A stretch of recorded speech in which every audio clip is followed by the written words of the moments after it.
Hi friends, welcome to Sindhu's curry world. ഇന്ന് ഞാനിവിടെ തയ്യാറാക്കാൻ പോകുന്നത് മുട്ട ബിസ്ക്കറ്റ് എന്ന് പറയുന്നത് നമ്മുടെ മഞ്ഞ കുഞ്ഞ് ബിസ്ക്കറ്റുകൾ വെറുതെ കുട്ടികളിരിക്കുമ്പോൾ അവർക്ക് കുറിക്കാൻ കൊടുക്കാനായിട്ട് വളരെ എളുപ്പമാണ്. നമുക്കത് ഓവനൊന്നുമില്ലാതെ വീട്ടിലുണ്ടാക്കാം. അതിന് വേണ്ടിയിട്ട് ഞാനിപ്പോൾ ഇവിടെ ഒരു 3/4 കപ്പ് മൈദ എടുത്തിട്ടുണ്ട്. ഇത് 250 ml പാത്രമാണ്. അപ്പോൾ അതിലൊരു 3/4 കപ്പ് മൈദ എടുത്തിട്ടുണ്ട്. ഇനി ഇതിലേക്ക് ഞാൻ ഒരു 1/2 ടീസ്പൂൺ ബേക്കിംഗ് പൗഡർ ഇട്ട് കൊടുക്കുന്നുണ്ട്. ഇനി ഇതിലേക്ക് കളറിന് വേണ്ടിയിട്ട് ഒരു സ്വല്പം മഞ്ഞൾപ്പൊടി, അധികം വേണ്ട കേട്ടോ. നമ്മൾ മഞ്ഞ കളറിലാണ് മുട്ട ബിസ്ക്കറ്റ് കിട്ടുക, അതുകൊണ്ട് ഞാൻ മഞ്ഞൾപ്പൊടി ഇട്ടു എന്ന് മാത്രം. അല്ലെങ്കിൽ നമുക്ക് മഞ്ഞ കളർ ഉണ്ടെങ്കിൽ നിങ്ങൾക്ക് അത് ചേർക്കാം, അത് വേണ്ട. മഞ്ഞൾപ്പൊടി ഇട്ടു വെച്ചിട്ട് അതിൻ്റെ ഇതൊന്നുമില്ല. അപ്പോൾ കളറിൽ വലിയ പ്രത്യേകതയൊന്നും ഇല്ല. ഇപ്പോൾ ചെറിയൊരു കളറിന് വേണ്ടി ഞാൻ മഞ്ഞൾപ്പൊടി ഇട്ടിട്ടുണ്ട്. അപ്പോൾ ഈ മഞ്ഞളുടെ കുത്തൊന്നും ഉണ്ടാവില്ല ഇതിനകത്ത്, അതാണ് ഞാൻ പറയാൻ ഉദ്ദേശിച്ചത്. അപ്പോൾ ഇത് മൂന്നും കൂടെ നമുക്ക് മിക്സ് ചെയ്തിട്ട് നല്ലതുപോലെ മിക്സ് ചെയ്തിട്ടുണ്ട്. കാരണം ബേക്കിംഗ് പൗഡറും ഒരു പിഞ്ച് ഉപ്പും കൂടി ഇടാം. ഇതിലേക്ക് ഞാൻ ഒരു പിഞ്ച് ഉപ്പ് ഇട്ട് കൊടുത്തിട്ടുണ്ട്. കാരണം ഏത് നമ്മൾ മധുരമുള്ളതിലും ഒന്ന് ബാലൻസ് ചെയ്യാനായിട്ട് കുറച്ച് ഉപ്പിടും. അത്ര തന്നെ ഞാൻ ഇതിലിട്ടിട്ടുണ്ട്. ഇനി ഇത് നല്ലതുപോലെ മിക്സ് ചെയ്തിട്ടുണ്ട്. അതവിടെ ഒരു സൈഡിലേക്ക് മാറ്റി വയ്ക്കാം. ഇനി നമുക്കൊരു വേറൊരു ബൗൾ എടുത്ത് വയ്ക്കാം. ഇതിലേക്ക് നമുക്ക് 2 മുട്ട പൊട്ടിച്ചൊഴിക്കാം. അപ്പോൾ എൻ്റെ ഈ ചാനൽ ആദ്യമായിട്ട് കാണുന്നവരാണെങ്കിൽ സബ്സ്ക്രൈബ് ചെയ്യാത്തവരുണ്ടെങ്കിൽ ഒന്ന് സബ്സ്ക്രൈബ് ചെയ്തോളൂ. അതിൻ്റെ തൊട്ടടുത്ത് കാണുന്ന ബെല്ലൈക്കൺ ഒന്ന് പ്രസ് ചെയ്ത് ഓൾ എന്നുള്ള നോട്ടിഫിക്കേഷൻ കൂടി എനേബിൾ ചെയ്ത് കഴിഞ്ഞാൽ ഞാനിടുന്ന വീഡിയോസിൻ്റെ നോട്ടിഫിക്കേഷൻ നിങ്ങൾക്ക് കിട്ടുന്നതായിരിക്കും. ഈ മുട്ട എടുക്കുന്നത് കുറച്ച് തണുത്ത മുട്ടയാണെങ്കിൽ വളരെ നല്ലതാണ് കേട്ടോ. നമ്മൾ ഫ്രിഡ്ജിൽ വെച്ചിട്ടുള്ള മുട്ട, സാധാരണ നമ്മൾ മുട്ട എടുക്കുമ്പോൾ പറയാം റൂം ടെമ്പറേച്ചർ എന്നാണ്. പക്ഷേ ഇത് നമുക്ക് തണുത്തതാണ്, ഫ്രിഡ്ജിൽ വെച്ചെടുത്തതാണ് നല്ലത്. ഇനി ഇതിലേക്ക് ഞാൻ 5 ടേബിൾ സ്പൂൺ പൊടിച്ച പഞ്ചസാരയാണ്, അത് ഞാനിവിടെ അളന്ന് വെച്ചിരിക്കുന്നതാണ്, അത് ചേർക്കുന്നുണ്ട്. പൊടിച്ച പഞ്ചസാര തന്നെ ചേർക്കുന്നുണ്ട്, അല്ലെങ്കിൽ അത് അലിയാൻ ബുദ്ധിമുട്ടായിരിക്കും. അത് ചേർത്തിട്ടുണ്ട്. ഇനി ഇതിലേക്ക് നമുക്ക് ഒരു 1/2 ടീസ്പൂൺ വാനില എസൻസ് ഒഴിക്കാം. എൻ്റെ 1/2 ടീസ്പൂണേ ഉള്ളൂ, അതുകൊണ്ട് ഞാനിത് ഒഴിച്ചതാണ്. 1/2 ടീസ്പൂൺ വാനില എസൻസ് ഒഴിക്കണം. ഞാൻ ഇതിലേക്ക് ഒരു 2 ടേബിൾ സ്പൂൺ നെയ്യ് ചേർക്കുന്നുണ്ട്. നെയ്യ് അല്ലെങ്കിൽ ബട്ടർ, ഞാൻ നെയ്യാണ് ചേർക്കണേ കേട്ടോ. നിങ്ങൾ ഞാൻ മെഷർ ചെയ്യുന്ന പാത്രങ്ങൾ നോക്കിയിട്ട് ഇതാക്കണ്ട കേട്ടോ. ഞാൻ അങ്ങനത്തെ അഡ്ജസ്റ്റ്മെന്റ് പരിപാടികളിലാണ് ഒക്കെ ചെയ്യുക.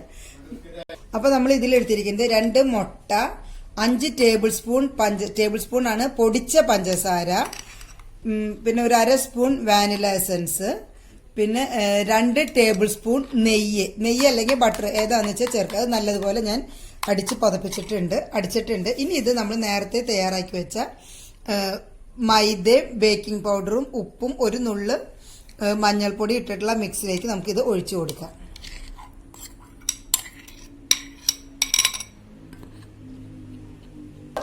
അപ്പോൾ നമ്മളുടെ മിക്സ് ഇവിടെ തയ്യാറായിട്ടുണ്ട്. ഇനി ഞാനിവിടെ ഒരു സാധാരണ ഒറയാണ് എടുത്തിരിക്കുന്നത്.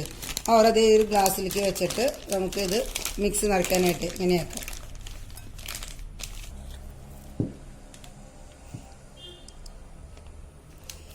ഈ നമ്മൾ പറഞ്ഞ അളവിൽ പൊടിയും എല്ലാം കറക്റ്റ് ആണെങ്കിൽ നമുക്ക് പിന്നെ അതിൽ വേറെ ഒന്നും ചേർക്കണ്ട, ഒക്കെ കറക്റ്റ് ഇതിന് കിട്ടും. നമ്മുടെ പാകത്തിനും കിട്ടും. ഇതാണ് ഇതിൻ്റെ പാകം.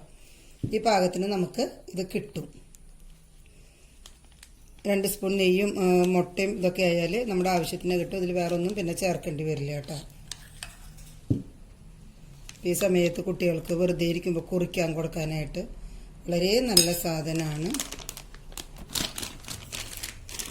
ഇനി ഇതിങ്ങനെ പിടിച്ചിട്ട് ഇവിടെ നല്ലതുപോലെ നമ്മൾ ടൈറ്റ് ചെയ്ത് എടുക്കണം. അല്ലാന്നുണ്ടെങ്കിൽ എന്താണെന്ന് വെച്ച് കഴിഞ്ഞാൽ നമ്മൾ താഴോട്ട് ഞെക്കുമ്പോൾ അത് മുഴുവൻ മുകളിലോട്ട് പോയിക്കൊണ്ടിരിക്കും. നല്ലതുപോലെ തിരിച്ച് നല്ല ടൈറ്റാക്കി എടുക്കണം, ബബിൾസ് ഒന്നും വരുത്താതെ. ഇനി നമുക്ക് ഇതിന് ഏത് സൈസ് വേണം, ഇതിൻ്റെ അടുത്തൊരു ചെറിയൊരു കുനിപ്പ്, അധികം വലുത് വേണ്ട. അപ്പോൾ വലിയ മുട്ട ബിസ്ക്കറ്റ് ആവും. മുട്ട ബിസ്ക്കറ്റ് വലുതായി പോകും. എന്നിട്ട് ഇതേപോലെ ഒരു നോൺ സ്റ്റിക്കിൻ്റെ പാത്രം എടുത്ത് വയ്ക്കുക. ഇത് നോൺ സ്റ്റിക്ക് ആയതുകൊണ്ട് ഞാൻ അടിയിൽ വേറൊരു പാൻമയാണ് ചൂടാക്കാൻ വെക്കുന്നതുകൊണ്ട് ഇതിൻ്റെ അടിയിൽ ബട്ടർ പേപ്പറോ ഒന്നും പരട്ടേണ്ട ആവശ്യമില്ല. ഇനി ഇതേപോലെ ചെറിയ ഇതാക്കിയിട്ട് ഒരു ഡ്രോപ്പ്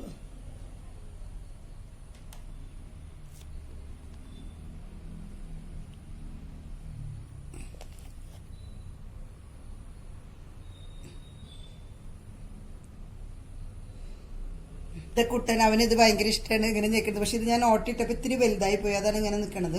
ഇത്തിരി വലുതായി. അവന് ഭയങ്കര ഇഷ്ടമാണ് ഇങ്ങനെ ഞെക്കി ഇതാക്കി എടുക്കാനായിട്ട്.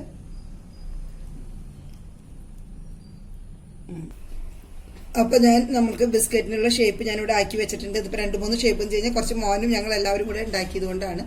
അവന് ഇത്തിരി വലുതാ ഇഷ്ടം, അതുകൊണ്ടാണ് അങ്ങനെ വെച്ചിരിക്കുന്നത്. ഞാനിവിടെ ഓൾറെഡി ഈ തട്ട് വെച്ചിട്ട് ഇത് നല്ലപോലെ ചൂടാക്കിയിട്ടുണ്ട്. ഇനി ആ തട്ടുമ്മയാണ് ഇത് വെക്കുന്നത്. ഇങ്ങനെ ഒരു തട്ടുമ്മയല്ല ഇത് വെക്കണേന്നുണ്ടെങ്കിൽ ഇതിൻ്റെ അടിയിൽ വല്ല ബട്ടർ പേപ്പർ എങ്ങാനും വെച്ചിട്ട് വേണം ഇത് വെക്കാനായിട്ട് കേട്ടോ. ഇനി ഇത് നമുക്ക് ഫുള്ളായിട്ട് കവർ ചെയ്ത് വെക്കണം. അപ്പൊ ഞാനിത് മൂടി വെച്ചിട്ടുണ്ട്. കാരണം ഇത് ഇനി അതിനുള്ളിലേക്ക് എയർ അങ്ങോട്ട് ഇടും കിടക്കില്ല, കറക്റ്റ് മൂടിയാണ്. അപ്പൊ അത് മൂടി വെച്ചിട്ടുണ്ട്. ഇനി ഒരു 10 മിനിറ്റ് കഴിയുമ്പോൾ നമുക്ക് തുറന്നു നോക്കാം. ഇത് മീഡിയം ഫ്ലെയിമിലിട്ട് വെക്കാം. ഹൈ ഫ്ലെയിമിൽ വേണ്ട, ലോ ഫ്ലെയിമിലും വേണ്ട. ഒരു 10 മിനിറ്റ് കഴിഞ്ഞിട്ട് നമുക്ക് തുറന്നു നോക്കാം. 12 തൊട്ട് 15 മിനിറ്റ് വരെയാണ് സാധാരണ വേണ്ടി വരാറ്. 12 മുതൽ 15 മിനിറ്റ് വരെയാണ് സാധാരണ വേണ്ടി വരും. അത് കഴിയുമ്പോൾ നമുക്കിത് തുറന്നു നോക്കാം. 10 മിനിറ്റ് കഴിയുമ്പോൾ ഒന്ന് തുറന്നു നോക്കാം എങ്ങനെയാണ് എന്നുള്ളത്. ചിലപ്പോൾ ഫ്ലെയിമിന്റെ വ്യത്യാസത്തിൽ അങ്ങോട്ടും ഇങ്ങോട്ടും വ്യത്യാസങ്ങൾ വരും കേട്ടോ. അപ്പൊ ഇതൊരു 10 മിനിറ്റ് ആയിട്ടുണ്ട്. നമുക്കൊന്ന് തുറന്നു നോക്കാം. ഇപ്പൊ ഇവിടെ ഏകദേശം ആയിട്ടുണ്ട്. ഇനി ഞാൻ ഫ്ലെയിം ഓഫ് ചെയ്യാണ്. ഇതിങ്ങനെ ഓരോന്നോരോന്ന് നമുക്ക് എടുക്കാം. ആയിട്ടുണ്ട് കേട്ടോ. അത് തൊട്ട് നോക്കിയാല് അടിവശം കരിഞ്ഞിട്ടൊന്നുമില്ല. അപ്പൊ നമ്മുടെ സ്വാദിഷ്ടമായ മുട്ട ബിസ്ക്കറ്റ് ഇവിടെ തയ്യാറായിട്ടുണ്ട്. ഇതിപ്പോ ഞാൻ പറഞ്ഞിട്ടുണ്ടെങ്കിൽ നമുക്ക് അപ്പൊ നമ്മുടെ മുട്ട ബിസ്ക്കറ്റ് ഇവിടെ തയ്യാറായിട്ടുണ്ട്. ഇത്രയല്ല കേട്ടോ, ഇതിലും കൂടുതലുണ്ടാവും. ഈ പാത്രം കൊണ്ട് ഒരു പാത്രം നിറച്ചുണ്ടാവും. പക്ഷെ അതൊക്കെ ഇപ്പൊ കഴിഞ്ഞു. നമ്മൾ ഓരോ സെറ്റ് ഉണ്ടാക്കി വരുമ്പോൾ ചെറിയ പാത്രത്തിലല്ല, ഇത്തിരി വലിയ തട്ടിൽ ഉണ്ടാക്കുകയാണ് നല്ലത്. ഞാൻ ചെറുതില് കാണിക്കാനായിട്ട് വെച്ചാണ് വലിയ തട്ടിൽ. ഇപ്പൊ നോൺ സ്റ്റിക്ക് അല്ല എന്നുണ്ടെങ്കിൽ വേറെ സാധാരണ തട്ടാണെങ്കിൽ അതിൽ നമ്മളൊരു ബട്ടർ പേപ്പർ വെച്ചിട്ട് ഇത് അതിന്റെ മീതെ ഇങ്ങനെ ഈ ഞാൻ ഡ്രോപ്പ് ചെയ്ത പോലെ തന്നെ ഡ്രോപ്പ് ചെയ്ത് വെച്ചാലും മതി. ബട്ടർ പേപ്പർ വെച്ചിട്ട് ചെയ്യാം. അല്ലാതെ ചെറിയ തട്ടിൽ ചെയ്യണമെങ്കിൽ നമുക്കത് എക്കണോമിക്കലി പ്രോഫിറ്റബിൾ ആവില്ല. പിന്നെ ഈ സമയത്ത് കുട്ടികൾക്ക് ഉണ്ടാക്കി കൊടുക്കാം എന്നുള്ളത് നമ്മൾ ഉണ്ടാക്കിയതാണ് എന്ന് പറഞ്ഞിട്ട് കൊടുക്കാം. ഇത്തിരി വലിയ തട്ടിലാണെങ്കിൽ ഓക്കെ, കുഴപ്പമുണ്ടാവില്ല. അപ്പോൾ നമ്മുടെ സ്വാദിഷ്ടമായ മുട്ട ബിസ്ക്കറ്റ് ഇവിടെ തയ്യാറായിട്ടുണ്ട്. അധികം കരിഞ്ഞിട്ടൊന്നുമില്ല, അതേ അടിങ്ങനെ മുരിഞ്ഞ് വന്നിട്ടേ ഉള്ളൂ. അപ്പോൾ എല്ലാവരും ട്രൈ ചെയ്ത് നോക്കുക. Bye, thanks for watching.